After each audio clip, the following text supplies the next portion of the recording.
Olá, tudo bem com vocês? Estamos aqui para mais uma aula do nosso curso teológico. Nós estamos estudando aqui no curso a pessoa de Jesus, que nós definimos como sendo o Evangelho, desde o Gênesis até o Apocalipse. E já fizemos uma introdução onde falamos que este Evangelho ele deve resultar em nós um desejo de cumprirmos a missão que Jesus nos deixou, que é de fazer discípulos de todas as nações, ok? Nós iremos chegar em todos estes lugares aí com mais detalhes nas próximas aulas. Nós estamos hoje na nossa aula de número 2. Se você chegou diretamente aqui, nós temos a aula introdutória, temos a aula de número 1 e depois um outro vídeo com a continuação da aula número 1. E hoje estamos aqui com esta aula para podermos tratar do Evangelho Eterno. Volto a dizer, nós definimos Evangelho como sendo Jesus. Nós vimos nas aulas anteriores que o próprio Jesus tinha essa ideia, esta convicção de que o Antigo Testamento, todo o Antigo Testamento, que ele utilizava a palavra Escrituras para se referir, apontava para ele, Jesus, sua missão. Então, se você não está entendendo o que nós estamos fazendo aqui, volta nas aulas anteriores, você vai ter uma base para que você consiga entender onde que nós estamos querendo chegar, certo? Então, olha só, a nossa ideia nessa aula é mostrar para você que o Evangelho, na verdade, não começa em Gênesis. O Evangelho ele vem antes mesmo de Gênesis ser escrito, ou antes mesmo da criação do mundo. Em Gênesis capítulo 1, tem um texto bem conhecido nosso que diz que no princípio criou Deus os céus e a terra. Entenda este princípio aqui como princípio da história deste mundo, o mundo que nós estamos vivendo, em relação aos outros planetas, o universo, esta galáxia, outras galáxias, nós não temos muitas informações, tá? Então, no princípio, Deus criou. É óbvio que se Deus criou, ele já existia, né? E João, capítulo 1, do versículo 1 a 4, fala isso. No princípio, aquele que é a palavra já existia. A palavra estava com Deus e a palavra era Deus. Ele existia no princípio com Deus. Por meio dele, Deus criou todas as coisas, e sem ele, nada foi criado. Aquele que é a palavra possuía vida, e sua vida trouxe luz a todos. Então, olha só, no princípio, aquele que é a palavra já existia. Então, assim, a palavra, e a gente definiu aqui o que é palavra, já existia antes mesmo do princípio. Para aqueles que talvez estão chegando agora, vamos dar uma recapitulada aí. Esse título palavra é uma referência clara a Jesus, A expressão a palavra era Deus destaca o fato de Jesus, mesmo sendo chamado de filho, ele era igual ao Pai na sua essência, no seu caráter e em seu ser. João ele se utiliza desse termo porque no Antigo Testamento já se utilizavam dessa expressão para fazer referência a Jesus. Não só em Gênesis capítulo 1, versículo 3, como eu coloquei aqui para vocês como exemplo, mas em todo o livro de Gênesis, todas as vezes que aparece a expressão disse Deus, é uma referência a Jesus. Além disso, você pode conferir aí na sua Bíblia, em Salmo 33, 6, em Salmo 107, 20, são expressões onde a palavra de Deus aponta para Jesus. E João escolhe esse conceito porque ele era um conceito, uma expressão familiar, tanto para os judeus como para os gregos, ok? Existe um texto que Paulo escreve lá em Colossenses capítulo 1, são os versículos 15 e 18. Eu gostaria de ler com vocês aqui. Diz assim: o Filho é a imagem do Deus invisível, e é o primogênito sobre toda a criação. Então, olha só, esse texto aqui pode fazer com que nós não entendamos alguma coisa, Porque até agora nós estamos falando, Jesus ele veio antes da criação. Aí aqui Paulo fala que Jesus, né, o Filho, é o primogênito sobre toda a criação. Mas olha só, continuemos lendo o texto. Pois por meio dele todas as coisas foram criadas. Então não está falando aqui que Jesus foi criado, mas por meio dele todas as coisas foram criadas, tanto nos céus como na terra. Todas as coisas que podemos ver e as que não podemos, como os tronos, os reinos, os governantes e as autoridades do mundo invisível. Tudo foi criado por meio dele e para ele. Ele existia antes de todas as coisas e mantém tudo em harmonia. Ele é o princípio, ele é o primeiro em tudo. Então tem gente que para ali no capítulo 1, versículo 15, diz o seguinte, que Jesus é o primogênito, então se ele é o primogênito da criação, ele foi criado. A verdade é que ele existia antes de todas as coisas, ok? Esta expressão primogênito é uma palavra grega que ela pode ter alguns significados. E o significado neste momento aqui se refere à preeminência em posição ou status, tá certo? Então, nesse contexto aqui, onde Paulo escreve, primogênito significa claramente a posição mais alta. Então, Paulo o que estava querendo dizer não é que ele foi criado, mas que no momento da criação, ele estava acima da criação, antes da criação, ele era superior à criação, ok? Jesus existiu antes da criação e é exaltado como aquele que ocupa uma posição superior a ela. Então aí, se alguém te perguntar, você já sabe explicar. Eu coloquei também aí algumas referências, né, para você poder entender melhor o uso dessa expressão em outros lugares na Bíblia.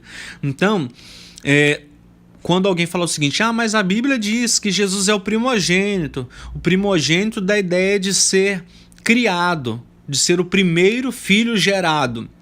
Aí você diz assim, tudo bem, primogênito dá esta ideia também, mas na língua grega primogênito também dá a ideia de primeiro, ou seja, de mais importante.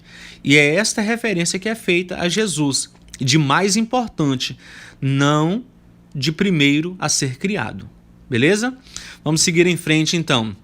Em Tito, capítulo 1, versículo 2, olha o que é escrito aqui. Na verdade, vou ler aqui Efésios capítulo 1, versículos 3 a 5 primeiro. Todo louvor seja a Deus, que nos abençoou em Cristo com todas as bênçãos espirituais nos domínios celestiais.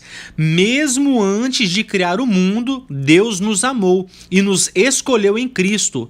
Então, olha aqui, a gente já tinha feito uma menção de que o Evangelho é Jesus. E aqui Paulo escreve que antes mesmo de criar o mundo, Deus nos amou e nos escolheu em Cristo para sermos santos e sem culpa diante dele. Então, assim, se Deus nos escolheu para sermos sem culpa diante dele, aqui Deus já tinha um plano, porque ele sabia que o ser humano iria pecar. E como um dia poderíamos nos tornar sem culpa? Só se alguém viesse e pagasse o preço. Então Deus já tinha tudo isso escrito, tá certo? Escrito na sua mente e no seu coração. Ele só foi revelar lá depois, quando Adão e Eva pecaram, porque o homem precisava pecar para entender a necessidade de de existir um Salvador. Então o pecado, ele exige um sacrifício, né? Então foi depois do pecado que Deus revelou para o homem. Mas na mente e no coração de Deus, Jesus, o Espírito Santo, eles já sabiam disso, né? Ele nos predestinou para si, para nos adotar como filhos por meio de Jesus Cristo, conforme o bom propósito de sua vontade. Então aqui está o Evangelho. O Evangelho então foi escrito por Deus antes mesmo da criação do mundo, né? Essa verdade, agora sim, em Tito, capítulo 1, versículo 2, essa verdade lhes dá a esperança da vida eterna, que Deus, aquele que não mente, prometeu antes dos tempos eternos. Então, mais uma vez aqui, né, mostrando pra gente que o Evangelho ele já tinha sido escrito antes mesmo da criação do mundo.